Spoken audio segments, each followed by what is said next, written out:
نحمدہ ونصلی علی رسولہ الکریم، اما بعد فاعوذ باللہ من الشیطان الرجیم، بسم اللہ الرحمن الرحیم۔ قال اللہ تبارک و تعالی والعصر ان الانسان لفی خسر الا الذین آمنوا وعملوا الصالحات وتواصوا بالحق وتواصوا بالصبر۔ وقال النبی صلی اللہ علیہ وسلم کانت بنو اسرائیل تسوسهم الانبیاء کلما ہلک نبی خلفہ نبی آخر الا لا نبی بعدی سیکون خلفاء فیکثرون۔ وقال النبی صلی اللہ علیہ وسلم لا تزال طائفۃ من امتی قائمین علی الحق لا یضرهم من خالفهم۔ صدق اللہ مولانا العظیم و صدق رسولہ النبی الکریم۔ معزز دوستو، کتاب مقدس قرآن حکیم انسانیت کی ترقی اور فلاح و بہبود کے لیے بنیادی اصول اور قوانین بیان کرتا ہے۔ انسانی معاشرہ مسلسل اپنی ترقیات کو کیوں کر برقرار رکھ سکتا ہے، اس کا طریقہ کار اللہ تبارک و تعالیٰ نے قرآن حکیم میں پوری وضاحت کے ساتھ بیان کیا ہے۔ انسانی زندگی مسلسل ارتقاء پذیر ہے۔ آدم علیہ السلام سے لے کر اب تک اور آئندہ آنے والے زمانوں تک انسانیت کے ترقیات کے بہت سے مراحل ہیں۔ تغیر پذیر ماحول میں، زمان و مکان میں انسانیت کو کیسے اپنے آپ کو ایڈجسٹ کرنا ہے اور اپنے دور کے مسائل کو سمجھ کر کیسے حل کرنا ہے، اس کا طریقہ کار، اس کی اصولی ہدایت اور رہنمائی قرآن حکیم نے مسلمان جماعت کے سامنے رکھی ہے۔ یہ مختصر سی جو سورت تلاوت کی گئی ہے خطبے میں، اس میں بہت اہم اور بنیادی تعلیمات واضح کی گئی ہیں۔ اس سورت مبارکہ میں اللہ تبارک و تعالیٰ نے زمانے کی قسم اٹھائی ہے، والعصر، زمانے کی قسم کہ انسانیت خسارے میں ہے۔ ان الانسان لفی خسر، بے شک انسانیت گھاٹے میں ہے، نقصان میں ہے۔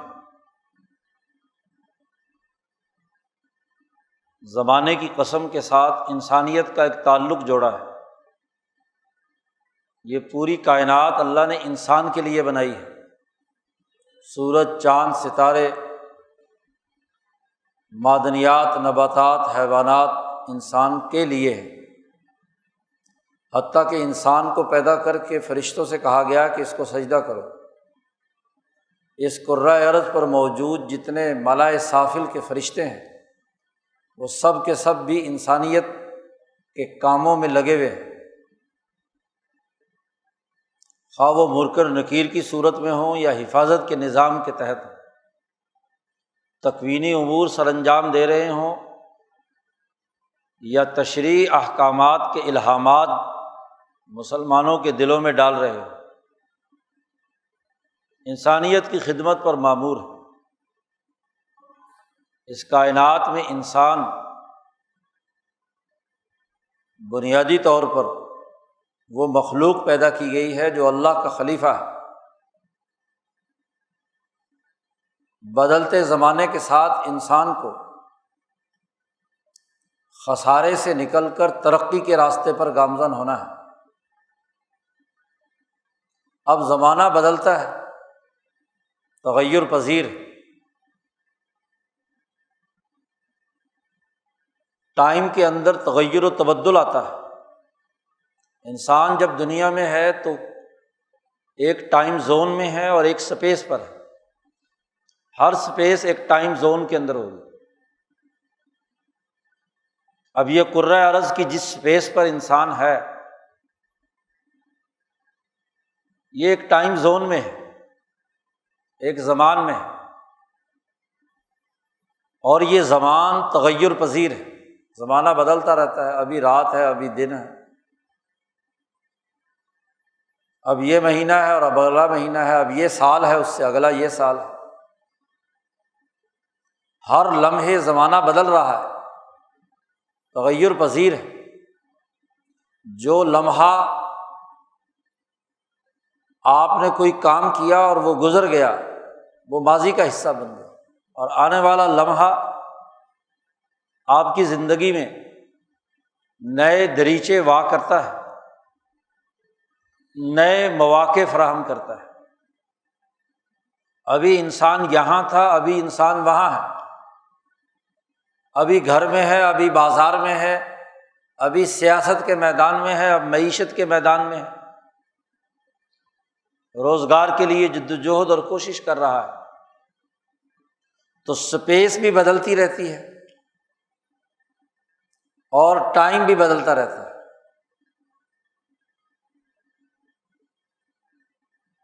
سپیس زیادہ سے زیادہ اتنی بدل سکتی ہے کہ اس کرۂ ارض پر دوڑ لگائے اور زمین کے مشرق و مغرب، شمال و جنوب میں منتقل ہو جائے، بس۔ لیکن زمان وہ ہر لمحے بدل رہا ہے، ایک جگہ بیٹھے ہوئے بھی بدل رہا ہے، ایک ہی اسپیس پہ بیٹھے ہوئے بھی بدل رہا ہے۔ اب جب زمانہ بدل رہا ہے تو انسان کو کیا کرنا ہے؟ انسانیت کی بقا کا راز کیا ہے؟ کہ وہ اس تغیر پذیر زمانے کو سمجھے جسے روح اثر کہا جاتا ہے، کہ اس زمانے کا رنگ کیا ہے، اس زمانے کی روح اور تقاضے کیا ہیں، اور اس تغیر پذیر زمانے میں اپنے بقا کے راستے تلاش کرے کہ وہ کیسے باقی رہے گا۔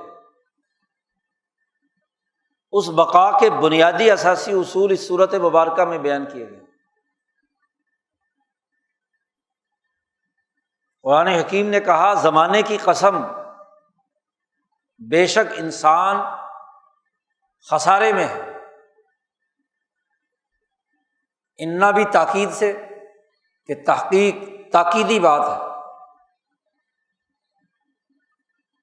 اور لفی خسر پر لام داخل کیا، یہ بھی تاکید کا ہے کہ بالکل یہ خسارے کی حالت میں ہے، سوائے اس کے کہ یہ اپنے اجتماعی نظام کی تعمیر و تشکیل کے لیے، اپنے نفس کی بقا کے لیے، وہ انسان جو ان چار اصولوں پر عمل کرے وہ کامیاب ہے، وہ خسارے سے نکل جائے۔ نمبر ایک یہ کہ الا الذین آمنوا، پہلی بات یہ کہ الذین آمنوا، وہ انسان جو ایمان لائے اس کائنات کے خالق و مالک اللہ تبارک و تعالی، جو شہنشاہ مطلق، جو اس زمان و مکان کا مالک ہے، اس ٹائم اور اس اسپیس کو کنٹرول کرنے والا، جس کے پاس کنٹرولنگ اتھارٹی ہے، اس عالمگیر مرکزی نظام کو جو کائنات میں زیر گردش ہے، اس کے چلانے والی ذات اللہ پر ایمان لائے، اس زمانے سے پیچھے جھانکے کہ زمانہ تغیر پذیر ہے تو کیوں اور کس کی طاقت سے ہے۔ یہ جو ٹائم زون بدل رہا ہے تغیر پذیری ہے، ہر لمحہ اور ہر آن ایک نئی شان، ایک نیا تغیر سامنے آ رہا ہے، تو یہ کس کی شان ہے؟ اللہ نے کہا کل یوم ہوا فی شان، ہر دن، ہر لمحے، ہر وقت اللہ کی ایک نئی تجلی، ایک نئی شان دنیا میں ظاہر ہوتی ہے۔ امام شاہ ولی اللہ نے اس کی وضاحت کی کہ کل یوم ہوا فی شان، تجلیات کا تغیر و تبدل ہے۔ اصطلاح استعمال کی ہے شاہ صاحب نے، تجلیات متجددہ، تغیر پذیر جو تجلیات، وہ ہر دن، اور دن 1000 سال کا بھی ہے، 50,000 سال کا بھی ہے، اور 24 گھنٹے کا بھی ہے، اور پھر اس دن میں جو تقسیم ہے گھنٹوں کی، منٹوں کی، سیکنڈوں کی، یہ ٹائم اور زمانے کی تقسیم ہے۔ تو یہ جو تغیر پذیری ہے، تو ہر لمحے ایک نئی شان کا ظہور ذات باری تعالیٰ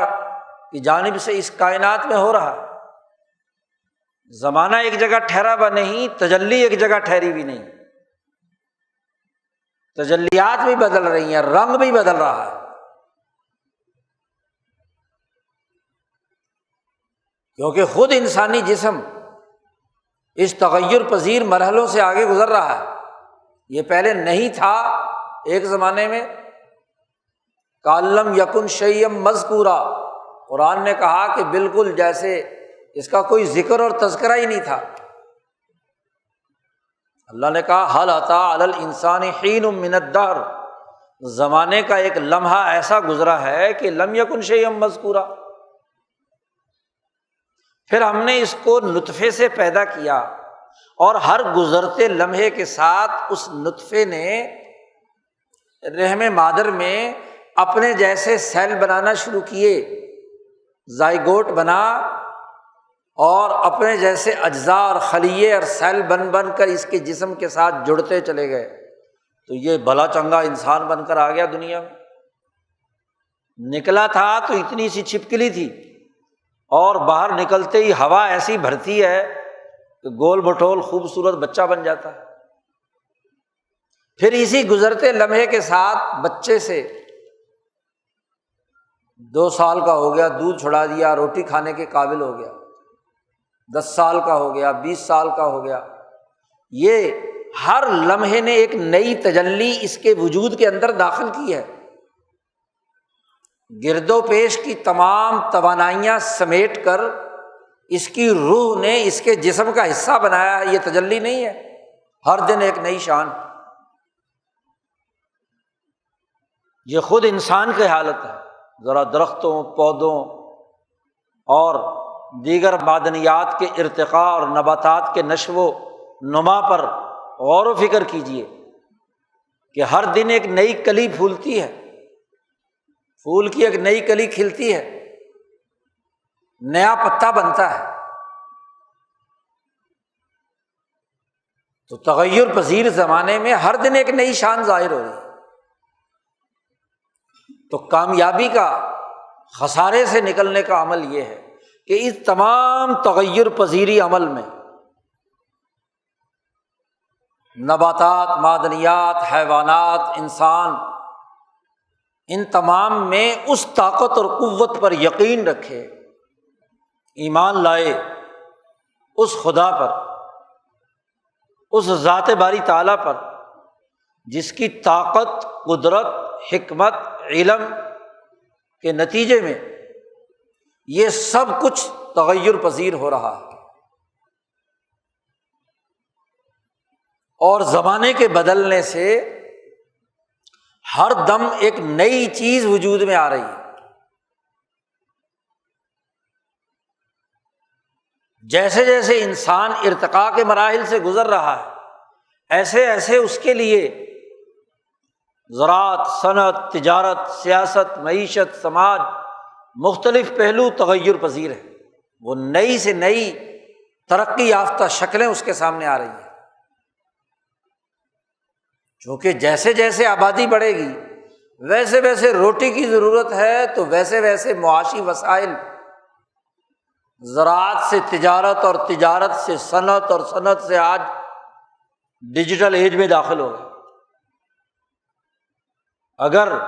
یہ نئی ٹیکنالوجی دریافت نہ ہو تو اتنے 7-8 ارب کی آبادی کی روٹی کہاں سے پوری ہوگی؟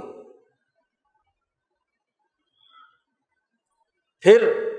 تیز رفتار رابطوں کا نظام نہ ہو تو سیاسی نظم و نسق کیسے قائم ہوگا؟ سیاسی تقاضوں کو پورا کرنے کے لیے تو رابطوں کے نظام کی ضرورت ہے، افراد کے درمیان تیز تر رابطے ہوں۔ نظم مملکت چلانے کے لیے زیادہ سے زیادہ افراد کے بارے میں معلومات ہوں اور ان معلومات کا درست استعمال انسانیت کے لیے کیا جائے۔ تو زمانہ جو ہر دم بدل رہا ہے اور اس میں جتنے تغیرات اور جدتیں پیدا ہو رہی ہیں، اس کے پیچھے ایک طاقت ذات باری تعالیٰ کی، اس پر ایمان لائے۔ اب تغیر پذیر زمانے میں ہر چیز بدل رہی ہے اور اللہ کے حکم سے بدل رہی ہے۔ اب اس چیز کا استعمال انسانیت کے فائدے کے لیے، اس تغیر پذیر دنیا کے تمام عصری تقاضے، ان کا استعمال انسانیت کے فائدے کے لیے عمل صالح کے طور پر ہو تو پھر خسارے سے نکل جائے۔ تمام جدت کاریوں کو سمجھ تو لے، جان لے، رابطے بھی تیز کر لے، اور اسی کے ساتھ ساتھ جدید معاشی وسائل بھی سامنے آ جائیں، لیکن عمل صالح کے بجائے عمل طالح ہو، ان اشیاء کا غلط استعمال کیا جائے، اس ہر دم بدلتی دنیا سے ذاتی مفادات کشید کرنے کا راستہ اختیار کیا جائے، یا انسانیت کی برائی سوچی جائے کہ یہ جو نئی چیز ایجاد ہوئی ہے اس سے کتنے بندے مارے جا سکتے ہیں، کتنے کے انسانوں کو غلام بنایا جا سکتا ہے، کتنی قوموں کو یرغمال رکھا جا سکتا ہے، یہ سوچے تو یہ عمل طالح ہے۔ بے شک وہ بظاہر اللہ پر ایمان رکھتا ہے، وہ یہودی ہے، عیسائی ہے، ہندو ہے یا منافق مسلمان ہے، کلمہ تو پڑھتا ہے خدا کا، کسی رام کا، کسی گاڈ کا، لیکن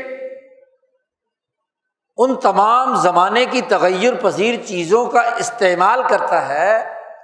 عمل کرتا ہے جو صالح نہیں ہے، طالح ہے، برا ہے، انسانیت کو نقصان پہنچانے والا ہے۔ تو پہلی شرط کے ساتھ دوسری شرط بھی لازمی ہے، اس لیے ایمان کے ساتھ عمل صالح ضروری ہے۔ عمل صالح نہیں ہے اور خالی ایمان لیے پھر رہا ہے تو اس ایمان کا تعلق تو زیادہ سے زیادہ اس کے دل کا معاملہ ہوگا، وہ جانے، اللہ جانے، لیکن دنیا میں تو اس کا پتہ چلے گا عمل سے۔ خدا پرستی کا لازمی نتیجہ انسان دوستی کی صورت میں ظاہر ہو، پھر پتہ چلے گا۔ تو تمام تر ترقیات کا استعمال وہ عمل صالح کی صورت میں ہو، انسان کا جو عمل بھی ہو، اور عمل کا تعلق تمام اشیاء کے ساتھ، عمل انسان کا انسان سے بھی ہوتا ہے، عمل انسان کا حیوان سے بھی ہوتا ہے، عمل انسان کا درختوں کے ساتھ بھی ہوتا ہے، نباتات کے ساتھ بھی ہوتا ہے، معدنیات کا استعمال بھی ہے، اور زمانے کے تغیر و تبدل سے جو نئی ٹیکنالوجی، نئے رابطوں کا نظام، نئی نئی ایجادات اور دریافتیں ہوئی ہیں، اس کا بھی انسان کے ساتھ عملی تعلق ہے۔ تو اس نے ان تمام جو گرد و پیش کی تغیر پذیر زمانے کے ذریعے سے چیزیں وجود میں آئی ہیں، اس کا عمل کیا ہے، اس کا استعمال کیسا ہے، وہ یا صحیح ہوگا یا غلط ہوگا۔ تو قرآن نے کہا خسارے سے وہ نکلے گا جو عمل صحیح کرے۔ دو باتیں۔ تیسرا بڑا بنیادی اصول جو یہاں قرآن حکیم نے بیان کیا کہ جب نظریہ درست، عمل صحیح، تو اب اس عمل اور اس نظریے، اس ایمان کی اساس پر جو بھی انسانی سوسائٹی میں الحق ہو، صحیح اور ٹھیک بات ہے، حقیقت پر مبنی بات ہے، حقیقت پر مبنی عمل، حقیقت پر مبنی نظریہ، حقیقت پر مبنی افکار، حقیقت پر مبنی انسانی تعلقات، تواصل، ایک دوسرے کو، انسان ایک دوسرے کو اس حق کی تلقین کرے، یعنی جماعت بنائے۔ تلقین تبھی ہوگی، وصیت انسان اسی کو کرتا ہے جس کے ساتھ ایک دوستانہ تعلق ہوتا ہے۔ تو انسانوں کے ساتھ ایسا دوستانہ تعلق بنانا، ایسی اجتماعیت قائم کرنا، ایسی پارٹی بنانا، ایسا معاشرہ تشکیل دینا کہ جس میں وہ صرف اور صرف حق بات کی تلقین کرے،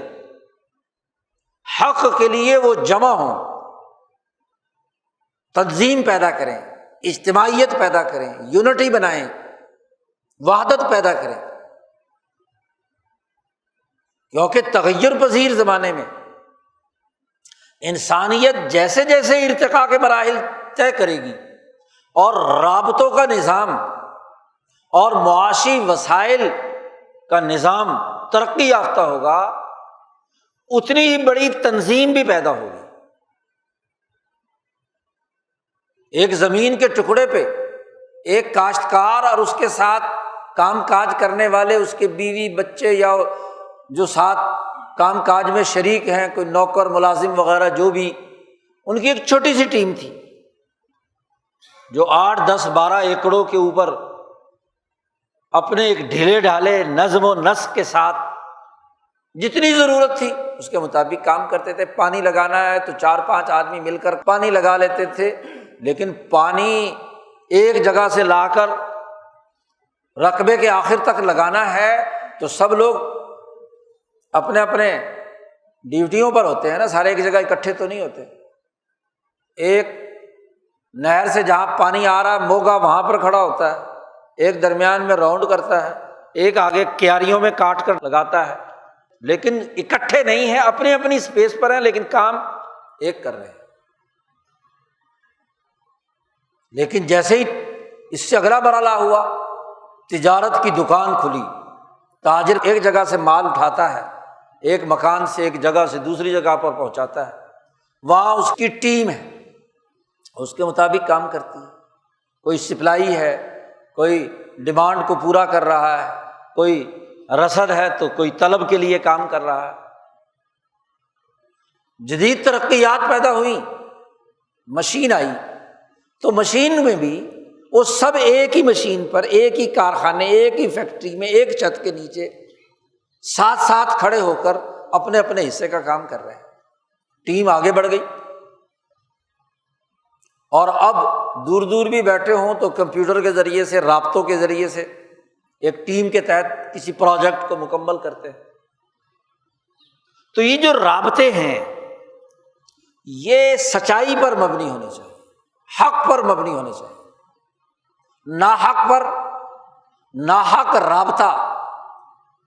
ناحق تعلق، ناحق تنظیم، 2 4 5 ڈاکو چور جمع ہو کر یا گینگ اور مافیا بنا کر لوٹنے کا پروگرام بنائیں تو یہ بھی تو ٹیم ہے۔ یہ تواصو بالباطل ہے، یہ تواصو بالحق نہیں۔ سیاست دانوں کا لوٹ خوری کا ایک ٹولہ بن جائے، مذہبی طبقوں کا لوٹ خوری کا ایک ٹولہ بن جائے، معاشی وسائل کو لوٹنے والے سرمایہ پرستوں کا ایک ٹولہ بن جائے، کمیشن مافیا وجود میں آ جائے، تو مافیاز بن جائیں اور وہ تواصو بالحق کے مقابلے میں تواصو بالباطل کریں، وہ طریقے ڈھونڈے رابطوں کے اس نظام میں کہ کیسے کسی کی ویب سائٹ ہیک کرنی ہے، کس کے ڈیٹا کو چرانا ہے، کیسے کسی بینک اکاؤنٹ سے پیسے نکالنے ہیں، کیسے انسانیت کو نقصان پہنچانے کے لیے کردار ادا کرنا ہے، یہ تواصو بالباطل۔ تو قرآن نے کہا کہ تیسری شرط لازمی ہے خسارے سے نکلنے کے لیے کہ یہ ایمان لانے والے اور عمل صالح کرنے والے اپنے اپنے کونوں کھدروں میں نہ بیٹھے رہیں۔ اگر یہ بیٹھے رہیں گے تو بحیثیت مجموعی الانسان خسارے میں ہوگا۔ الانسان کی خسارے سے نکالنے کے لیے ضروری ہے کہ یہ جو ایمان اور عمل صالح رکھنے والے افراد ہیں یہ رابطوں کا ایسا نظام بنائیں، ایسی پارٹی بنائیں، ایسی اجتماعیت بنائیں، ایسی طاقت اور قوت بنائیں کہ جو صرف حق کی اساس پر انسانیت کے لیے راستہ بتلائے، جس کی اعلیٰ ترین مثال صحابہ اکرام رضوان اللہ اجمعین کی ہے کہ تواصو بالحق پر یہ ایمان اور عمل صالح والے لوگ ایک جگہ پر جمع ہوتے ہیں، حق کی تلقین۔ اور پھر اس تغیر پذیر زمانے میں جب یہ تین باتیں کسی جماعت کے اندر آتی ہیں تو ضرور انسان جو خسارے والے ہیں، باطل ہے، ظالم ہے، متکبر ہے، وہ جو مافیاز بنے ہوئے ہیں ان کے مفادات پر زد پڑے گی،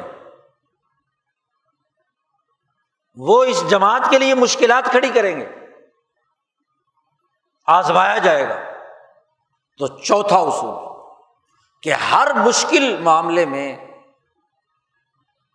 صبر و استقامت کی تلقین کریں، اشتعال میں نہ آئے، صبر۔ اور صبر کے بارے میں کئی دفعہ ذکر ہو چکا کہ اس کے تین پہلو ہیں کہ اپنے اس عمل صالح، اپنے اس ایمان اور اس تواصی بالحق پر جم جائے، ڈٹ جائے، رک جائے، بس اس سے آگے پیچھے منحرف نہ ہو، خواہ اس پر مالی مفادات کا لالچ دیا جائے یا کوئی اذیت اور تکلیف اس پر مسلط کی جائے۔ تو صبر علی الطاعات، صبر علی المصائب اور صبر عن المعاصی، نافرمانیوں سے رکنا،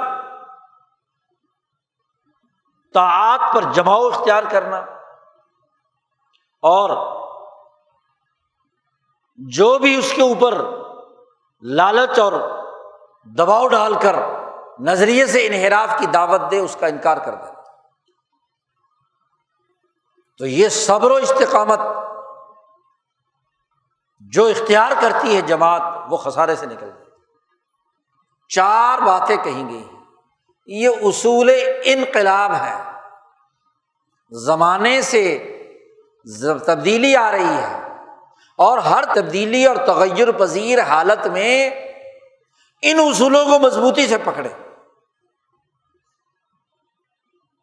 انقلاب پذیر دنیا میں کامیابی کا راستہ دکھا دیا، چار اصول، زمانے کی قسم اٹھا کر، عصری تقاضوں کو سمجھ کر۔ اصول یہی رہیں گے لیکن زمانے کے عصری تقاضے سامنے رکھنے، یہ اصولی اور کلی بات سمجھ کر آج ذرا ہمیں اپنے گریبان میں جھانکنا ہے کہ کیا ان اصولوں کی روشنی میں آج ہم خسارے کی حالت میں ہیں یا خسارے سے نکل کر ترقی کے راستے پر گامزن ہے۔ دیکھنے کی بات یہ ہے، سچی ایمان والی جماعت جو عمل صالح اور تواصی بالحق کی اساس پر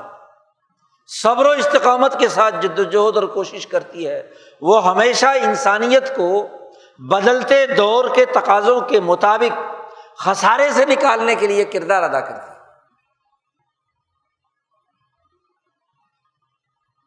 انبیاء علیہم السلام، صحابہ اکرام، اولیاء اللہ، علماء ربانیین کا تاریخی تسلسل اس حقیقت کی نشاندہی کرتا ہے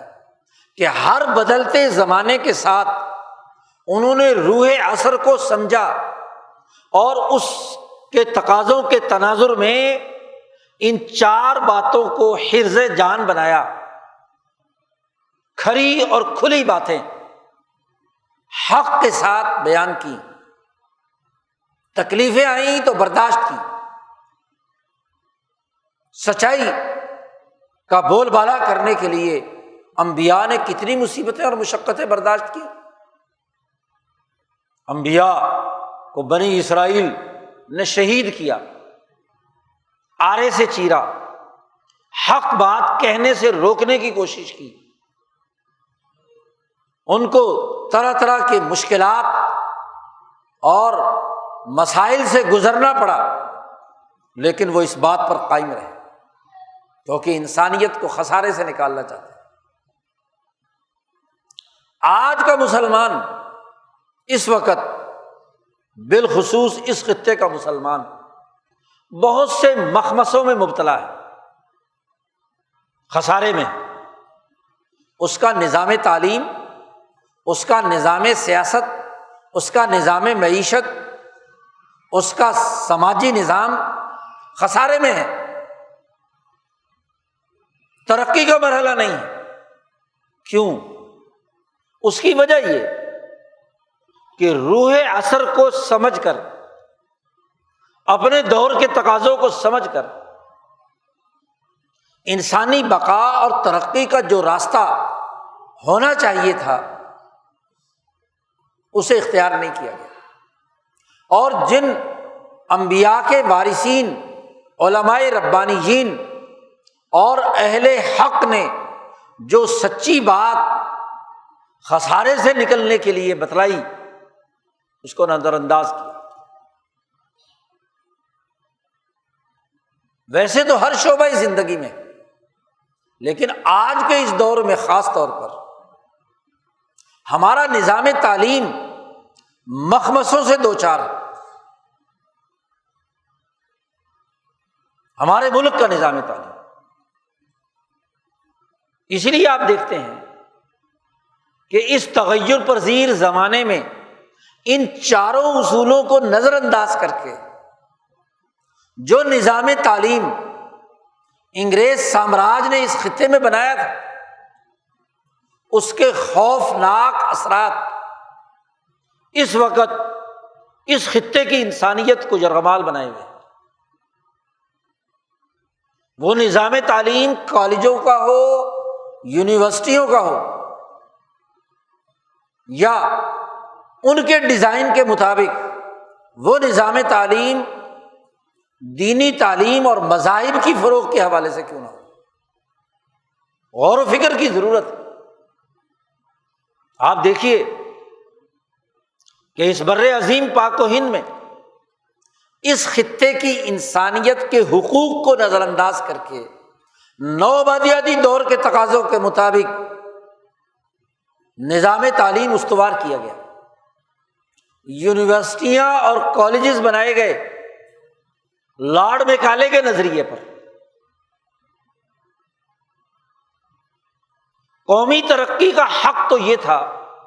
کہ قومی ترقی کے لیے قومی تعلیم قومی نقطۂ نظر سے اور قومی زبان میں دی جائے، وہ غائب۔ اس کی جگہ پر بدیشی نظام، بدیشی زبان یہاں پر مسلط کر دی گئی۔ تعلیم کا نظام قومی سوچ سے عاری ہو گیا۔ اس کا مقصد اس سسٹم کے لیے اعلی کار طاقت اور قوت پیدا کرنا تھا جو اس غلامی کے نظام کو سوسائٹی پر مسلط رکھے۔ اس نظام تعلیم کے چاروں مقاصد ان چاروں اصولوں سے متصادم تھے۔ وہ ایمان سے محروم ہو جائے، ایمانیات کا دائرہ نہ ہو، عمل صالح کے بجائے عمل طالع کی عادت بنا دی جائے، رشوت لینے دینے، لڑائی جھگڑا پیدا کرنے، ڈیوائڈ اینڈ رول، قوموں اور نسلوں کے درمیان جھگڑے، فرقے، طبقاتی نظام انسانوں کے درمیان، تو عملاً اعمال وہ سکھائے گئے کہ جو صالح نہیں تھے طالع تھے۔ لوٹنا کیسے ہے، رشوت کیسے لینی ہے، فائل کیسے دبا کر سائل سے پیسے وصول کرنے ہیں۔ عجیب بات ہے، جس شہری کی بنیاد پر پبلک سرونٹ وجود میں آتا ہے وہ اس عوام کو سائل کہتا ہے، اور خود کیا ہے؟ اس سائل کا مسئلہ حل کرنے والا حکمران بادشاہ، جس کی تنخواہ کھاتا ہے، جس کے پیسوں سے تنخواہ وصول کرتا ہے، جس کا ریونیو جمع کر کے اس کی ضروریات پوری کی جاتی ہیں، وہ اس کی فائل دباتا ہے کہ ٹیکس جو دیا تو دیا، میرا جگہ ٹیکس کب دو گے تم، اور اگر نہیں دیتا تو کام ٹھپ، فائل آگے نہیں چل سکتی۔ یہ عمل طالع اسے سکھایا، عمل صالح نہیں۔ بنا تھا، عہدے پر آیا تھا تو پبلک کی خدمت کے لیے، اور اپنے عہدے پر پہنچ کر کام کیا کرنے لگا؟ خدمت کے بجائے اپنی خدمت، اس کا نام خدمت رکھ لیا، چائے پانی رکھ لیا۔ تو آپ دیکھیے کہ تعلیم کے نتیجے میں اس کا ایمان اللہ کے خوف سے ختم ہو گیا۔ وہ بظاہر عیسائی ہے، اللہ کو مانتا ہے، وہ بظاہر مسلمان ہے، اللہ کو مانتا ہے، وہ بظاہر ہندو ہے، رام کو مانتا ہے، لیکن نہ اللہ سے ڈرتا، نہ گاڈ سے ڈرتا، نہ کسی خدا سے ڈرتا، نہ رام سے ڈرتا۔ وہ کیا کرتا ہے؟ وہ کہتا ہے وہ اپنی جگہ پر ہے، وہ صرف مسجد کی چار دیواری میں ہے، وہ صرف مندر کے اندر ہے، وہ صرف گرجے گھر کے اندر ہے، بس گرجے سے باہر میں آزاد ہوں، مجھے یہاں ڈرنے کی کیا ضرورت ہے۔ پھر اس غلط سسٹم کے لیے اعلی کاری کا کردار ادا کرتا ہے، ظلم کے نظام کو، اور وتواصوا بالحق تھوڑی کرتا ہے، وتواصوا بالباطل کرتا ہے۔ ایک سرکاری محکمے کے جتنے افسران اور جتنے ان کے اہلکار ہیں وہ سب مل کر تواصی بالباطل کرتے ہیں۔ بیچارہ کوئی حق والا آ بھی جائے اور کہے جی میں نے رشوت نہیں لیتے، کہتے بڑا بیبا ہے، انہوں ذرا ٹھیک کرو جی، اس کی اکڑ توڑو، اس کی پاکیزگی دور کرو۔ افسر ہے تو اٹھا کر وہ راجن پور پھینکیں گے، اور وہاں بھی اگر ٹھیک نہ ہو تو دو چار وٹیرے بدماش جو پالتو رکھے ہوئے ہوتے ہیں، وہ قبیلوں کے سردار، وہ اپنے طاقتور لوگوں کو لا کر اس کو ایسے ڈراتے دھمکاتے ہیں۔ اب دور دراز کا رہنے والا بے وطن افسر چاہے کتنے ہی اختیارات رکھتا ہو، اگر دو چار غڈے بدماش اس کے گھر کا دو چار دفعہ طواف لگائیں تو دیکھو کیسا سیدھا ہوتا ہے۔ تو تواسی بالحق نہیں ہے، تواسی بالباطل ہے۔ مجبور ہو کر وہ کہے گا یار جیسے تم کہتے ہو ویسے کر لیتے جی، تو تواسی بالباطل۔ سسٹم کے اندر ان چاروں اصولوں کے علی الرغم تواسی بالباطل کا کام، عمل طالع کا کام، ایمانیات کو روکنے کا کام، آدمی کا جس پر یقین اور ایمان ہوتا ہے تو وہ تو ہر حالت میں تنہائی ہو یا ظاہر ہو، خرید و فروخت ہو یا لین دین ہو، اس پر یقین ہے تو اسے پتہ ہے کہ یہاں مجھے خدا دیکھ رہا ہے۔ اور اگر خرید و فروخت، رشوت لین دین کے وقت اسے پتہ ہے کہ اللہ میاں نہیں دیکھ رہا، تو ایمان کس بات کا؟ صرف مسجد تک ہے، لمبی داڑھی ہے، حاجی صاحب تسبیح گھماتے ہیں، ویسے لوٹ مار کے اندر۔ بلکہ اب تو رشوت کے نئے نئے طریقے، مذہبی بڑی بڑی لمبیاں داڑیاں رکھنے والے، ٹوپیاں اور جبے قبے پہننے والے نئے نئے طریقے سے وتواصی بالباطل کرتے ہیں۔ بظاہر کہیں گے بڑا شریف افسر ہے جی، کچھ نہیں لیتا، لیکن جب لیتا ہے تو ایسے چور راستے سے اور دگنا تگنا لیتا ہے، کیونکہ درمیان کے بھی تو چھپانے کے لیے بھی تو پیسے چاہیے نا۔ اور وتواصی بالصبر، صبر کا تو نام ہی کوئی نہیں۔ جب تواصی بالحق نہیں ہے، تواصی بالباطل ہے، تو صبر کا جو اصل مطلب تھا جی کہ وہ نیکی کی باتوں پر جماؤ، اس کے بجائے تواصوا بالصبر، اس ظلم، اس زیادتی کے نظام پر جماؤ کی وصیت کی جاتی ہے۔ وہی وصیت جیسے ابو جہل وغیرہ نے ابو طالب سے کی تھی آخری وقت میں۔ نبی اکرم صلی اللہ علیہ وسلم نے کہا چچا جان میرے کان میں کلمہ پڑھ دو، میں اللہ کے سامنے گواہی تو دے دوں۔ تو وہ ساتھ تلقین کر رہے ہیں، او ابو طالب دیکھنا مرتے وقت جو ہے بھتیجے کا کلمہ نہ پڑھ لینا، اپنی بات پر ڈٹے رہنا جو پہلے چلا آ رہا تھا آباء و اجداد کا سلسلہ۔ تو مرتے دم تک رشوت خور افسران، لوٹ مار کرنے والے کہتے ہیں دسنا نہیں کسی نے، نہ اس سے توبہ طائب ہونا۔ تو آپ دیکھیے کہ چاروں اصولوں کے علی الرغم یہاں نظام بنایا گیا، اس نظام تعلیم کے ذریعے سے جو نظام تعلیم انگریز سامراج نے 1835 میں یہاں استوار کیا تھا، نوبدیاتی دور کے تقاضوں کے مطابق۔ اب اس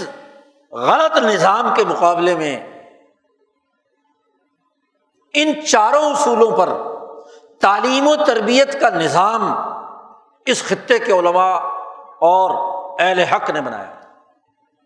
سید الطائفہ حضرت حاجی امداد اللہ مہاجر مکی رحمۃ اللہ علیہ کی سرپرستی میں حجت الاسلام مولانا محمد قاسم نانوتوی، امام ربانی قطب صمدانی مولانا رشید احمد گنگوئی رحمۃ اللہ علیہ نے ایک ایسا نظام تعلیم استوار کیا جس کا مقصد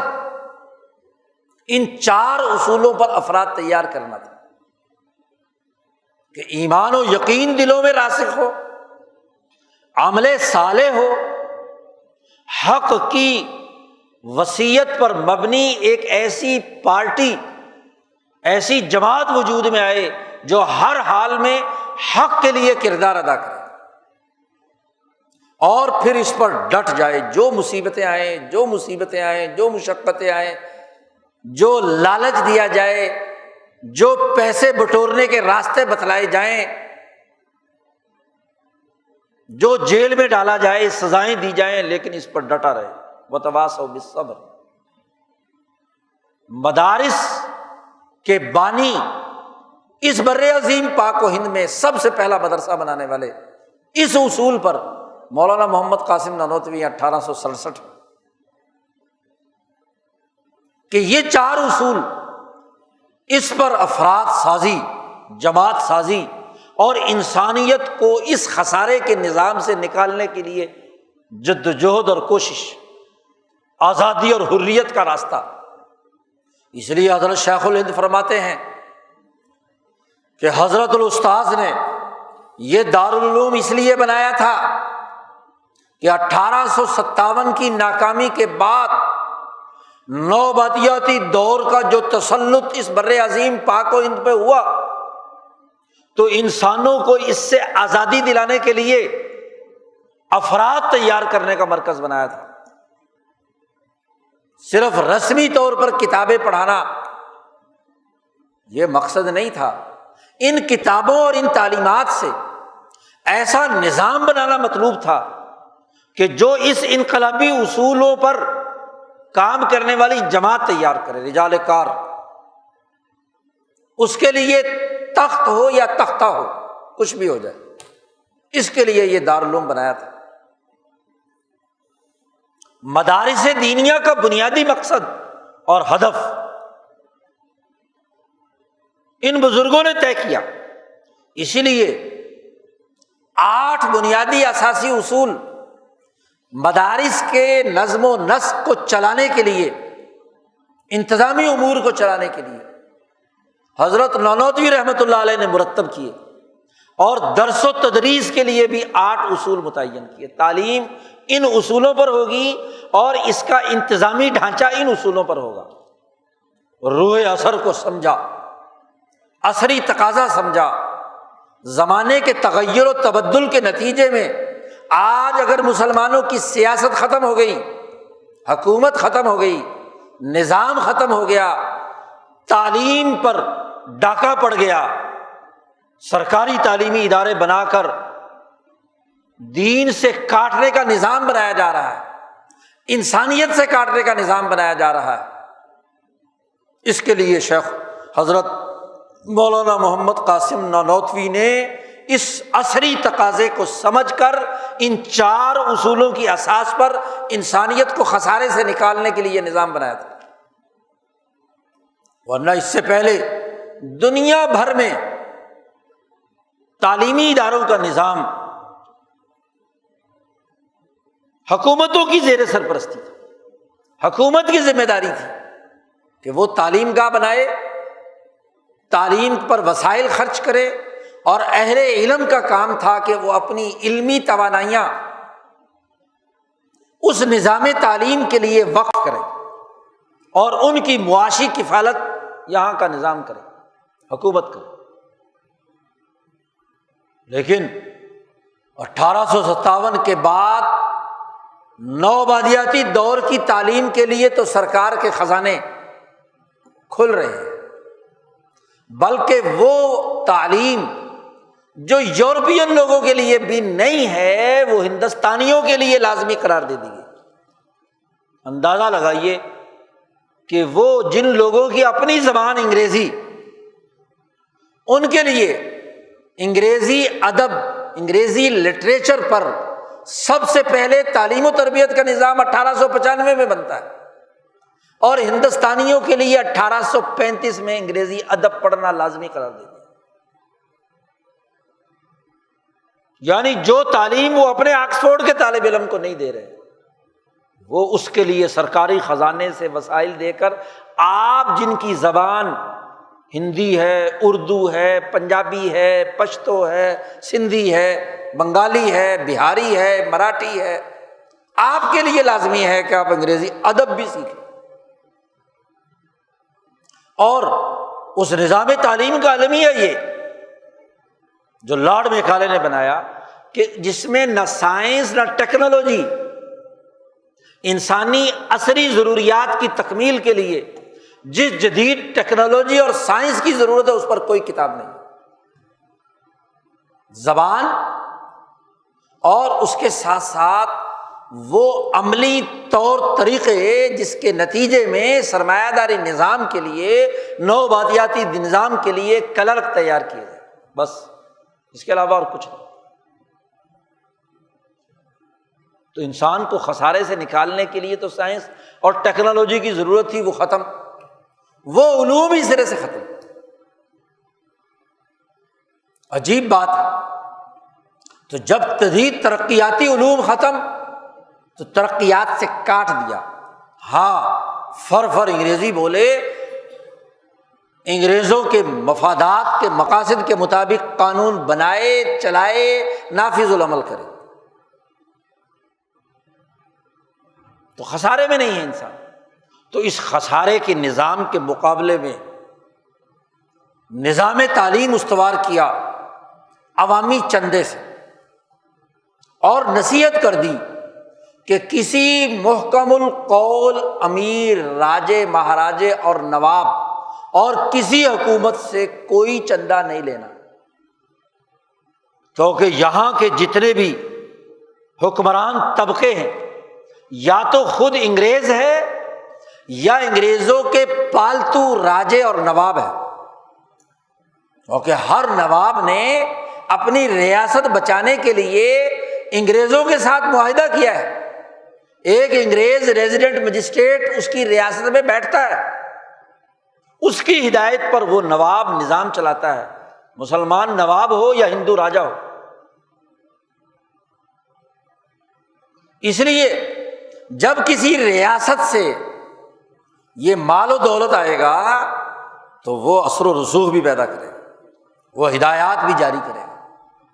وہ تغیر بھی اور تبدل کے مشورے بھی دے گا۔ یا کسی مالدار اور سرمایہ دار نے چندہ دیا، اس لیے جملہ حضرت نے استعمال کیا محکم القول، امیر۔ محکم القول اسے کہتے ہیں کہ جس کی بات لوہے پہ لکیر، یعنی اس نے وعدہ کیا کہ پیسے دوں گا اور کبھی بھی اس وعدے میں اس نے خلاف ورزی نہیں کی کہ ہر مہینے اتنے دوں گا، ہر سال اتنے دوں گا، اور چونکہ اتنا بڑا سرمایہ دار کاروباری یا مالدار ہے کہ ضرور اس مہینے میں اتنے پیسے ضرور دے گا، اسے کہتے ہیں محکم القول۔ حضرت نے فرمایا خبردار اس کا چندہ نہ لینا۔ ایک قسم کی بے سر و سامانی کی حالت رکھنا، تاکہ کیا ہو، تمہارے دل متوجہ رہیں اللہ کی طرف، شہنشاہ مطلق کی طرف، اس کا دروازہ کھٹکھٹائے رکھنا۔ کیونکہ جب کسی امیر محکم القول یا کسی سرمایہ دار، کسی راجے اور نواب کی طرف سے آپ کا فنڈ باندھ دیا تو اب آپ اللہ کی طرف رجوع کیوں کریں گے؟ کہیں گے جی پیسے تو آ گئے۔ جی آدمی مصیبت اور تکلیف میں ہوتا ہے تو رجوع کرتا ہے۔ تو ایمان کی اصل حالت تب برقرار رہے گی کہ جب بے سر و سامانی کی حالت ہو کہ جتنا اللہ کو مطلوب ہے کام لینا اتنا اللہ تعالیٰ بندوبست کرے، اور اس نظام کو سمجھیے جو اولیاء اللہ علماء ربانیین نے اور صحابہ نے بیان کیا کہ اللہ پر جو اعتماد تھا کہ اللہ کبھی بھوکا نہیں رکھے گا، کہ اللہ تبارک و تعالیٰ کی حکومت وہ کسی بندے کے دل میں ڈالے اور وہ از خود اپنی خوشی سے اور اپنی اللہ کی رضامندی کے لیے آپ کو روپے 2 روپے 4 روپے جو بھی ہے وہ دے، تو اس رزق میں برکت ہوگا۔ اب ایک فرستادہ انگریزوں کا ہے، حکمران تھے نا ہندوستان کے، ایک فرستادہ انگریزوں کا ہے، حکمرانوں کا ہے۔ انگریز نے حکم دیا نواب حیدرآباد کو کہ فلانے مدرسے کو اتنے پیسے دے دو، پیسے آ گئے۔ نواب آپ بھاولپور کو اتنے پیسے پہنچا دو، نواب آپ بھوپال کو اتنے پیسے پہنچا دو۔ اور ایک یہ کہ اللہ سے مانگا، اور اللہ نے کسی بندے کے دل میں، جو اللہ کا بندہ ہوگا ظاہر ہے سرمایہ پرست نہیں ہوگا، اسی کے دل میں ڈالے گا، سرمایہ دار کے دل میں کیا ڈالنا۔ سرمایہ دار کے دل میں اگر کسی نے ڈالا ہے تو ضرور کسی شیطان نے ڈالا ہوگا۔ اللہ تو اپنے مخلص بندوں کے دلوں میں ڈالتا ہے۔ اس نے ڈالا کہ بھی فلاں میرا بندہ فلانا کام کر رہا ہے، اس کی ضرورت پوری کرو۔ جی تو گویا کہ ایمانیات کی حالت یہ اگر رہے گی، اس لیے حضرت نے جملہ فرمایا کہ اگر اللہ پر یہ اعتماد رہے گا تو یہ مدرسہ ٹھیک چلے گا۔ جی مدرسہ ٹھیک چلے گا، اس کا نظم و نسق انتظامی ضرور ہوگا، کیونکہ یہ ہو سکتا ہے کہ اللہ نے کہا ہو کہ مجھ سے جب پکارنے والا پکارتا ہے تو میں اس کی پکار ضرور قبول کرتا ہوں، اجیب دعوت الداعی اذا دعانی۔ اور جب انسان ایمان کی حالت میں نماز پڑھتا ہے تو اللہ سے دعا کر رہا ہوتا ہے نا، اللہ سے مکالمہ کر رہا ہے، اور کریم کا کام ہے کہ وہ کرم کرے۔ آدمی کسی کے ساتھ بھیک مانگے اور معزز آدمی سے بھیک مانگے تو معزز آدمی ضرور کچھ نہ کچھ دیتا ہے، تو اللہ تو کریم، کریموں کا کریم۔ جب ایک بندہ مانتا ہے کہ یہ ضرورت ہے تو ضرور ضرورت پوری ہوتی ہے۔ یہ الذین آمنوا ہے، اور یہ ضرورت کسی عمل طالع کے لیے نہیں ہے، عمل صالح کے لیے ہے۔ یہ ضرورت جو ہے حق کے نظام کو غالب کرنے کے وسائل اکٹھا کرنے کے لیے ہے، جماعت بنانے کے لیے ہے، تواصوا بالحق۔ اور یہ مصیبتیں اور مشقتیں آئیں تو ان کو جھیلنے کے لیے۔ تو جب ایمان کی اس کیفیت کے ساتھ اللہ سے مانگتا ہے تو حضرت نے فرمایا دارالعلوم ٹھیک چلے گا۔ اور اگر یہ بات نہ رہی اور تم نے ان ذرائع اور وسائل کو دیکھا،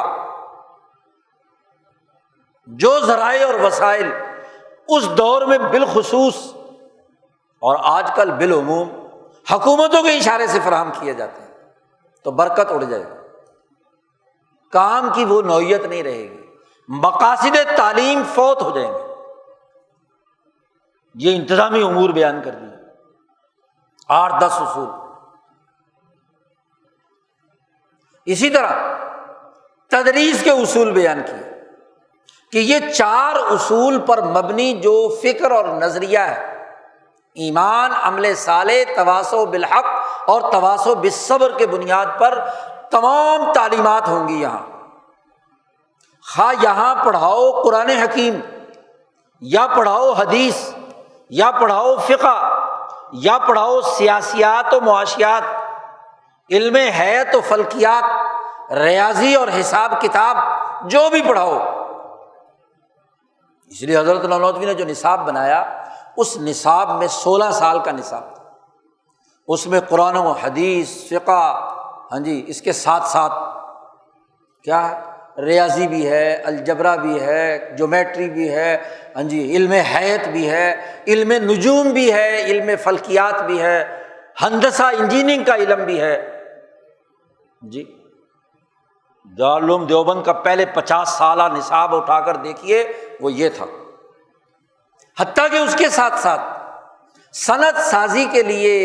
نوجوانوں طلباء کو اپنے رزق حلال کمانے کے لیے جوتا بنانے کی تعلیم و تربیت، کہ جو زیادہ نہیں پڑھ سکتا، زیادہ ذہین نہیں ہے، روٹی روزی کمانی ہے تو بنیادی نظریہ سیکھے، اور روٹی کمانی ہے تو جوتا سیکھ کر کمائے۔ بکسے بنانا، اس کی کپڑے سینا، طب، انسانی امراض کا علاج کرنا، یہ سب شعبے حضرت نانوتوی نے دارالعلوم میں جاری کیے۔ یہ تمام کام کریں، لیکن مقاصد یہ ہوں گے، 4 اصول یہ ہوں گے۔ اس کی اساس پر وہ جوتا بھی سی رہا ہے تو دل اس کا اللہ کے ساتھ،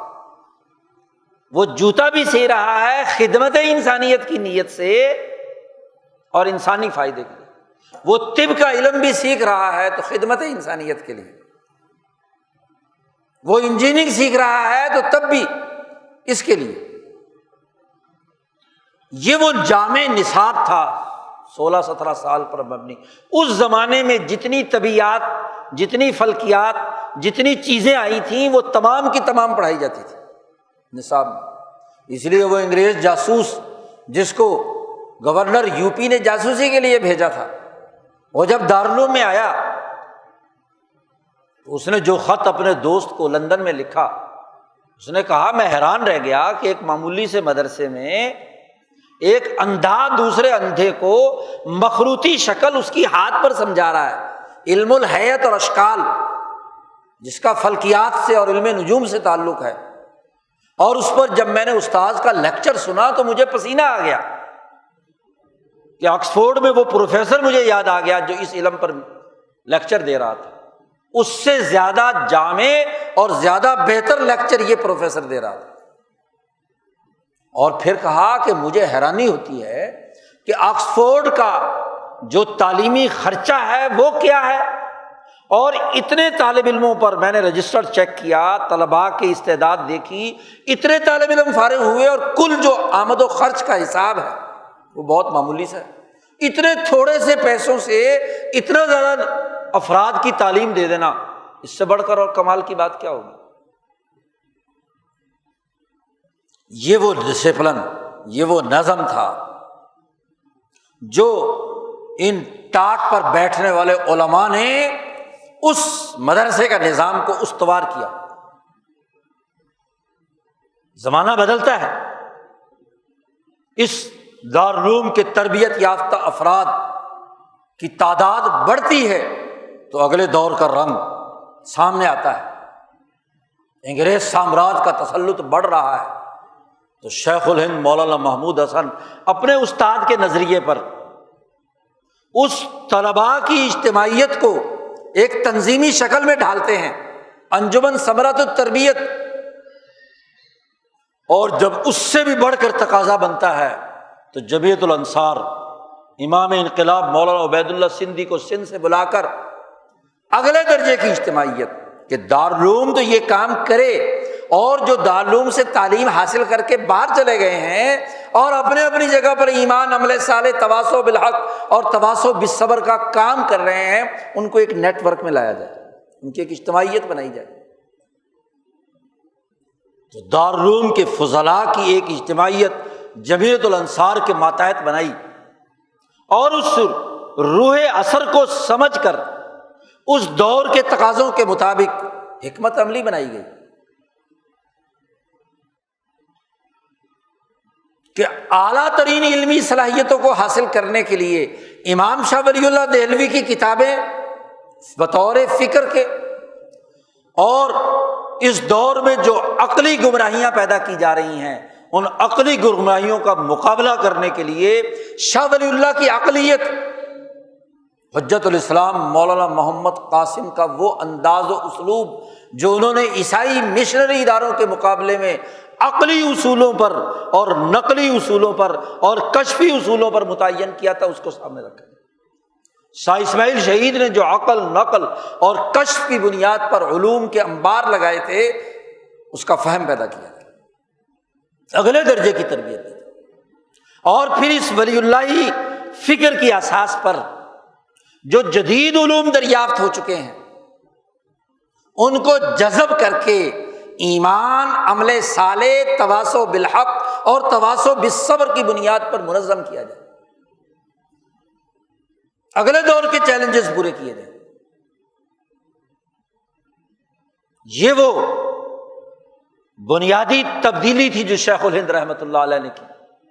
آج کچھ نئے مدارس کے بورڈ بنانے والے کہتے ہیں کہ شیخ الہند نے علی گڑھ اور دیوبند کے درمیان اتحاد قائم کیا تھا۔ کیا کبھی غور و فکر کیا کہ اس اتحاد کے مقاصد کیا تھے؟ شیخ الہند نے اسی چیز کو سمجھا۔ کیا حضرت شیخ الہند نے اس کے لیے جو خطاب کیا جامعہ ملیہ کے آغاز میں، فرمایا کہ ہمارے کالجوں سے اس ظلم کے، غلامی کے نظام کے افراد تیار کرنے کا عمل نہیں ہونا چاہیے، غلامی کے اعلی کار افراد تیار کرنے کے بجائے ہمیں پرتبہ اور غرناطہ کی یونیورسٹیوں سے نکلنے والے وہ اولو العزم لوگ چاہیے جو حریت فکر کی بنیاد پر اپنا قومی نظام بنائے۔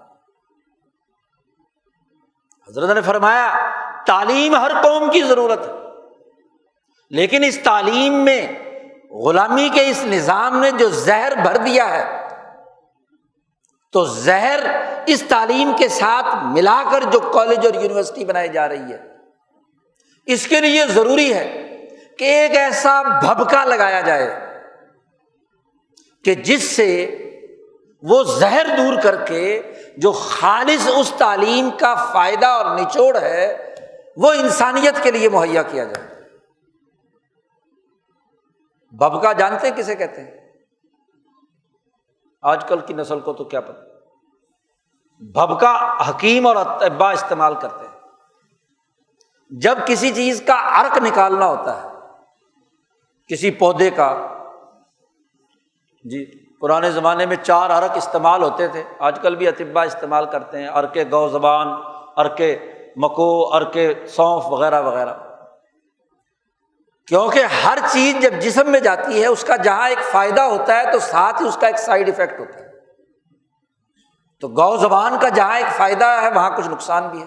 جس انسان کا جسم کمزور ہے وہ براہ راست گو زبان استعمال نہیں کر سکتا، کیونکہ اس کے جو زہریلے اثرات ہیں وہ اس کو نقصان پہنچائیں گے۔ تو اس کے لیے ایک بھبکا، یعنی اس گو زبان کو پانی میں ڈال کر ایک دیگ پہ چڑھا دیا جاتا ہے، اور اس دیگ کے اوپر ایک بہت بڑا پرات نما ایک برتن چڑھا کر بند کر دیا جاتا ہے، اور اس میں ایک نلکی اوپر سے لا کر کسی بوتل کے اندر ڈال دی جاتی ہے۔ اب ہوتا یہ ہے کہ آگ جلتی ہے تو اس میں سے عرق نکلتا ہے، جسے عرق انبیق بھی کہتے ہیں، حکیموں کی اصطلاح میں جسے عرق انبیق بھی کہتے ہیں۔ وہ جو اوپر رکھا ہوا ہوتا ہے اس کے برتن پرات کی طرح کا، وہ ساری بھاپ وہاں جمع ہوتی ہے، اور وہاں سے اس نلکی کے تھرو گیس اوپر نکل کر قطرہ قطرہ قطرہ قطرہ خالص اس عرق کے وہ تمام اجزاء اس گو زبان کے مثلاً تمام اجزاء جو صاف شفاف زہر سے پاک ہوتے ہیں وہ بوتل میں آ جاتے ہیں، اور باقی پھوکٹ جو ہے اس کے جو زہریلے اثرات ہیں یا اس کے جو مادی اثرات ہیں وہ وہاں رہ جاتے ہیں، اسے کہتے ہیں عرق۔ اور اگر ایک دفعہ نکالا جائے تو اس کو یک آتشہ کہتے ہیں، ایک آگ سے ایک عرق بنایا۔ پھر اگر دوبارہ کرنا ہو مزید 2 آتشہ اسے کہتے ہیں، پھر تیسری دفعہ کرنا ہو تو 6 آتشہ کہتے ہیں، یعنی اسی عرق کو گو زبان میں دوبارہ ڈال کر پانی نہیں ملاتے تو اب دوبارہ عرق نکلے گا تو 2 آتشہ ہو گیا، تیسری دفعہ نکلا تو تیسری دفعہ تو بالکل صاف شفاف وہ عرق ہوتا ہے، وہ صرف اور صرف فائدہ ہی دیتا ہے جس مقصد کے لیے اس عرق کا استعمال کرایا جاتا ہے۔ تو حضرت نے فرمایا کہ ان کالجوں اور یونیورسٹیوں جو انگریز نے بنائی ہیں سامراج کی، اس کے اوپر ایک بھبکا لگانے کی ضرورت ہے، بھبکا لگا کر ان علوم سے وہ جو خالص انسانیت کے فائدے کی چیزیں ہیں، اس ٹیکنالوجی سے، اس سائنس سے، ان دریافتوں سے، بالفرض انگریزی زبان بھی ہے تو اس انگریزی زبان سے بھی عرق نکالا جائے، اور وہ عرق ایسا ہو جو قومی نقطہ نظر سے عرق پینے والے کے اندر قومی جذبات پیدا کرے، نیشنلزم پیدا کرے، انگریز سامراج کا اعلی کار والا زہر نکال دے کہ اس کے کرنک بنے۔ اس سائنس کا سرمایہ دارانہ استعمال روک دیا جائے، اس سائنس کا نوآبادیاتی دور کے تقاضے روک دیے جائیں، اس تعلیم کے زہریلے اثرات ختم کر دیے جائیں۔ ایک بھبکا لگانے کی ضرورت ہے، اور یہ بھبکا لگانے کے لیے میں یہاں اس بیماری کی حالت میں علی گڑھ آیا ہوں کہ جامعہ ملیہ بناؤں۔ جامعہ ملیہ وہ بھبکا ہے کہ پڑھایا جائے گا تو وہی نصاب جو علی گڑھ میں پڑھایا جا رہا ہے، لیکن ساتھ ساتھ اس کے اوپر بھبکا لگا کر قومی ذہنیت، آزادی اور حریت کا جذبہ، اپنے قومی تقاضوں کے مطابق سیاسی اور معاشی نظام قائم کرنے کے لیے میں نے یہ کام کیا ہے۔ اور میرا مقصد بھی یہی تھا کہ علی گڑھ اور دیوبند کے درمیان اتحاد پیدا کروں، تاکہ علی گڑھ کے جو اصل عرق ہے تعلیم کا، وہ جدید عصری تقاضوں کا وہ لیا جائے، اور جو قرآن و سنت کا جو اصل عرق ہے، ایمان، تواصو بالصبر، عمل الصالحات، تواصو بالحق، تواصو بالصبر، چاروں چیزیں، یہ 4 اصول، اور اس کا جو عملی پریکٹیکل ہے وہ اس دور کی ٹیکنالوجی کے مطابق ہوگا نا، تو دونوں کو ملا کر میں ایک قومی نظام والی افرادی قوت مسلمانوں کی تیار کروں۔ یہ ہے شیخ الہند کا ہدف، جو عدم تشدد کے اصول پر ایسی منظم جماعت بنائے کہ جو ان دونوں کو سامنے رکھ کر کردار ادا کرے۔ اسی لیے حضرت نے جمیعت انصار کے تحت علی گڑھ کے 10 طالب علموں کو دعوت دی کہ وہ آئیں دیوبند میں تعلیم حاصل کریں۔ ان کا وظیفہ علی گڑھ کے معیار کے مطابق رکھا، اور مدرسے کے 10 طالب علم بھیجے علی گڑھ، خاص طور پر مولانا محمد قاسم نانوتوی رحمۃ اللہ علیہ کے داماد اور بھانجے مولانا عبداللہ انصاری، بلکہ سر سید کے زمانے میں سر سید نے درخواست کی تھی مولانا محمد قاسم نانوتوی رحمۃ اللہ علیہ سے کہ آپ کو بندہ دو جو دینیات اور اسلامیات کو صحیح نظریے پر پڑھائے۔ تو شعبہ اسلامیات اور دینیات جو بنایا گیا علی گڑھ میں، اس کے سربراہ یہ مولانا عبداللہ صاحب دارالعلوم دیوبند کے فاضل حضرت نانوتوی کے داماد اور بھانجے بھی، جن کے بیٹے مولانا محمد میاں انصاری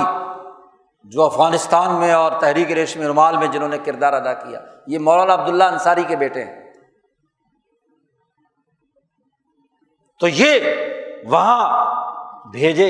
اور مولانا محمد میاں اسی لیے دونوں علوم کے حامل تھے۔ تو یہ بھبکا لگانے کا مقصد تھا، یہ مقصد تھا شیخ الہند کا، اور اس مقصد کو حضرت شیخ الہند کے دو شاگردوں نے سمجھا۔ حضرت شیخ الہند کی جماعت کے رکن رکین امام انقلاب مولانا عبید اللہ سندھی رحمۃ اللہ علیہ، مولانا سندھی فرماتے ہیں کہ حضرت شیخ الہند نے اپنے آخری خطبات میں جو باتیں کہی ہیں، ان اشارات پر میں نے اپنا پروگرام بنایا۔ یہ جو میں پروگرام لے کر آیا ہوں، جلاوطنی کے بعد حجاز سے واپس آ کر امام شاہ ولی اللہ دہلوی کی فکر کی اساس پر افرادی قوت تیار کرنے کا، وہ دراصل حضرت شیخ الہند کے اشارات، یہی اشارات ہیں کہ بھبکے کا مطلب سمجھے کہ کالج اور یونیورسٹی کے نوجوان کو اور مدرسے اور مسجد کے نوجوان کو ایک جگہ جمع کر کے وہ انقلابی فکر دیا جائے جس سے وہ سامراجی نظام تعلیم، نظام سیاست، نظام معیشت کے مقابلے میں افرادی قوت تیار کرے۔ اور اسی کو سمجھا شیخ الاسلام مولانا سید حسین احمد مدنی رحمۃ اللہ علیہ۔ حضرت مولانا مدنی رحمۃ اللہ علیہ نے ایک نصاب جاری کیا تھا مدارس کے لیے، جس کو نصاب مدنی کہتے ہیں، جس میں حضرت نے مدارس کی تعلیم کی تمام چیزیں جو بنیادی علوم ہیں، اور اسی کے ساتھ ساتھ جدید تمام علوم، تاریخ، سیاست، معیشت، جغرافیہ وغیرہ وغیرہ، اور جو سائنسی معلومات اور اس کے بنیادی امور ہیں، مدارس کے لیے ایک بڑا جامع نصاب بنایا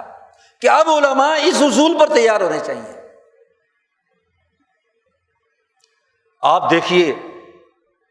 ذرا اندازہ لگائیے کہ ان حضرات نے آج سے 100 سال پہلے یہ بات کہی، اپنے دور کے عصری تقاضے کو سمجھا، اور مدارس کے نظام کو اگلے مرحلے میں انگریز سامراج کے مقابلے پر آزادی اور حریت کے لیے تیار کرنے والے رجال کار کا نظم و نسق قائم کیا۔ ذرا اندازہ لگاؤ کہ اس وقت ان حضرات کے ان افکار کے دشمن کون تھے۔ جب حضرت نے یہ تقریر کی ہے شیخ الہند نے، اور اس کی اساس پر ترک موالات کا نظریہ دیا کہ انگریز سامراج سے عدم تعاون کیا جائے، تحریک خلافت یعنی اسلام کی حکومت قائم کرنے کے نظریے اور سوچ کو یہاں پھیلایا، تو کون کون لوگ تھے جنہوں نے شیخ الہند کے اس فتوے کے خلاف فتوے دیے؟ دارالعلوم دیوبند کی اس ترقی یافتہ تعلیمی نظام کے خلاف کنہوں نے وہ حرکتیں کی تھی؟ ذرا تاریخ میں اپنے چارپائی کے نیچے ڈنڈا پھیر کر دیکھو، کون کون لوگ تھے جنہوں نے انگریزوں کی حمایت پہ فتویٰ دیا، کیونکہ جنہوں نے کھری کھری باتیں وضاحت کے ساتھ اس زمانے میں بتا دی تھی۔ جی حضرت مدنی رحمۃ اللہ علیہ وہی باتیں ذرا نرمی کے ساتھ بیان کرتے تھے، اور حضرت سندھی نے سختی کے ساتھ بیان کی، اس کو تو تم قبول نہ کرو، لیکن حضرت شیخ الہند جن کے نام پر جلسے جلوس کرتے ہو، جن کے نام پر تم نے مدرسے بنا رکھے ہیں، حضرت مدنی جن کے نام پر تم نے مدرسے بنا رکھے ہیں، ان کے مقاصد سمجھو، ذرا نقش حیات تو پڑھو شب حضرت مدنی کی۔ نصاب مدنی یاد آ گیا ہے، اس نصاب مدنی میں جو سیاست پڑھا رہے ہیں، جو تاریخ پڑھا رہے ہیں، جو جدید علوم پڑھا رہے ہیں، اس کے مقاصد کیا بیان کر رہے ہیں؟ فرماتے ہیں کہ شیخ الہند تاریخ پر، جغرافیے پر، سیاست پر ایسی نظر رکھتے تھے کہ پوری دنیا کا جغرافیہ حضرت کی ہتھیلی پر ہوتا تھا۔ کسی ملک کے بارے میں پوچھا جاتا تو ملک کا جغرافیہ، اس کا محل وقوع، اس کا سیاسی نظام، اس کا معاشی نظام گھنٹوں تقریر کرتے تھے شیخ الہند، یہ معلومات تھی۔ اور تم جغرافیہ پڑھتے ہو، اول میں تو جغرافیہ پڑھتے نہیں، اب تو کالجوں اسکولوں سے نکال دیا، چاہے جائے کہ مدرسوں میں ہو، اور تم تاریخ پڑھتے ہو تو انگریز سامراج کی پیدا کردہ جنگوں کے لیے تائید پیدا کرنے کے لیے، جی فساد کے لیے، جہاد کے نام پر فساد مچانے کے لیے تاریخیں لکھتے ہو، اشتعال انگیزی پیدا کرتے ہو۔ تم جدید علوم پڑھاتے ہو عصری تقاضوں کے مطابق، تو انہی عدالتوں کے کلرک بنانے کے لیے، اسی سسٹم کی بیوروکریسی میں داخل کرنے کے لیے کیا فرق ہے کہ ایک کالج کا گریجویٹ وہاں جا کر بیٹھا ہوا ہے، یا ایک داڑھی والا، ٹوپی والا، تہجد گزار جا کر وہی سسٹم چلا رہا ہے؟ کیا فرق؟ بلکہ مذہب کا نمائندہ جب ظلم کے سسٹم میں اعلی کاری کا کردار ادا کرے گا تو اس پر لعنت ڈبل ہے، اور یہ جانتے بوجھتے ہوئے وہاں کام کر رہا ہے۔ تو 100 سال پہلے جو عصری تقاضوں کے مطابق شیخ الہند نے، حضرت مدنی نے، اس سچے کے اولیاء اللہ نے کام کیا تھا، 100 سال کی رجت پسندی اور خسارے کی پوری تاریخ اٹھا کر آج آپس میں جھگڑ رہے ہیں۔ قدیم وفاق والے کہتے ہیں نہیں جی ہماری چودراہٹ کو آپ نے نقصان پہنچایا ہے، جدید کہتے ہیں نہیں ہمارے کوئی نقصان نہیں پہنچایا، ہم تمہیں بھی سپورٹ کریں گے، جدید بھی کام کریں گے، ہم جدید تقاضوں کو پورا کرنے کے لیے یہ کام کیا ہے کہ تاکہ زیادہ سے زیادہ افراد سسٹم کا حصہ بنے، اس مقصد کے لیے مدرسہ تھا۔ پھر کیا ضرورت ہے پرائیویٹ ادارے بنانے کی؟ سرکار کے حوالے کرو جی، یہ لوگوں کی زکوٰۃ صدقات اکٹھی کر کے نظام بنانا اور چلانا، اس کی کیا ضرورت ہے؟ تو اصل بنیادی چیز عصری تقاضوں کو سمجھنا ہے، اور جو یہاں اصول بتلائے گئے ہیں اس نظریے پر، اس انقلابی نظریے پر افراد تیار کر رہے ہیں۔ تعلیم جو مرضی حاصل کرو، اس کے ساتھ اس کا کوئی تعلق نہیں ہے۔ مذہبی غیر مذہبی کے نام پر یہ جو بندر بانٹ کی ہوئی ہے، اس کو ختم ہونا چاہیے۔ ایک نظام تعلیم ہو جس میں دین بھی پڑھایا جائے اور جدید تمام عصری علوم بھی پڑھائے جائے۔ یہ نہیں کہ ایک نصاب کے نام پر یورپ کا سامراجی نظام تعلیم مشیران تعلیم کے ذریعے سے مسلط کیا جائے،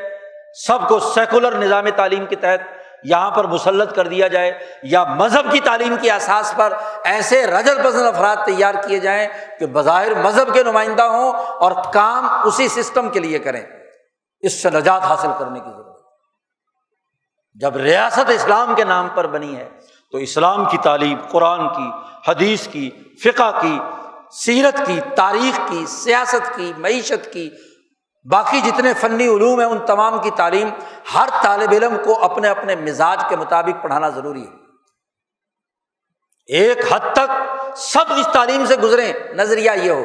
کہ الذین آمنوا وعملوا الصالحات وتواصوا بالحق وتواصوا بالصبر۔ اس کے بعد ٹھیک ہے کوئی انجینئر بنتا ہے، کوئی ڈاکٹر بنتا ہے، کوئی قرآن اور حدیث کا عالم، مفسر اور محدث بنتا ہے، کوئی فقیہ بنتا ہے، اپنے اپنے تقاضوں کے مطابق ہو، لیکن دینی تعلیم کی اساس پر تمام علوم مرتب ہونے چاہیے۔ یہاں الٹا معاملہ ہے کہ حکومت ایک طرف مدرسوں کے وفاق بنا رہی ہے اور دوسری طرف عیسائیوں کی بنیاد پر جی نصاب تعلیم میں انجینئرنگ میں کوئی آیت استعمال نہیں ہونی چاہیے، کوئی حدیث نہیں استعمال ہونی چاہیے، میڈیکل طب میں اگر کوئی طب نبوی سے بنیادی امور ہے وہ نہیں آنے چاہیے، صرف اسلامیات میں اسلام آنا چاہیے، اس کے سرکولر جاری کر رہی ہے۔ یہ وہ ظلم ہے اس سسٹم کا جس کو سمجھنے کی ضرورت ہے، اور وہ دینی نظام قومی شعور،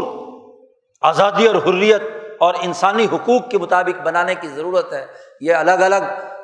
اس طرح کے جال بنانا جس سے پھانسنے کے نئے نئے طریقے اختیار کیے جائیں، تو یہ اس سسٹم کی سب سے بڑی خرابی ہے، سسٹم کا ظلم ہے۔ چاہے وہ قدیم وفاق کو لوری دینے والے ہوں یا جدید وفاقوں کو مرتب کر کے ان سے اپنے مقاصد پورے کرنے والے ہوں، وہ اس سسٹم کے لیے کردار ادا کر رہے ہیں۔ جب تک یہ شعور نہیں پیدا ہوگا کہ آزادی اور حریت کی بنیاد پر دین کا اپنا قومی نظام ہماری ریاست کی شناخت بنے، اس وقت تک ترقی اور کامیابی کا راستہ آگے نہیں بڑھ سکتا، خسارے سے نہیں نکل سکتے، کیونکہ دوغلی بات ہے۔ ریاست اسلامی جمہوریہ پاکستان، نظام سرمایہ داری کا، نظام سود خوری کا، نظام لوٹ کھسوٹ کا، نظام رشوت کا، نظام جھوٹ کا، تو منافقت ہے نا۔ تو ان الانسان لفی خسر، انسان خسارے میں ہے۔ قرآن دو ٹوک بات کرتا ہے۔ اللہ تعالیٰ ہمیں قرآن حکیم کو سمجھنے اور قرآن حکیم کو سمجھنے والے سچے اولیاء اللہ، علماء ربانیین، حضرت شیخ الہند وغیرہ، ان بزرگوں اور اولیاء اللہ کی بات کو درست تناظر میں سمجھنے کی توفیق عطا فرمائے۔ وآخر دعوانا الحمد للہ رب العالمین۔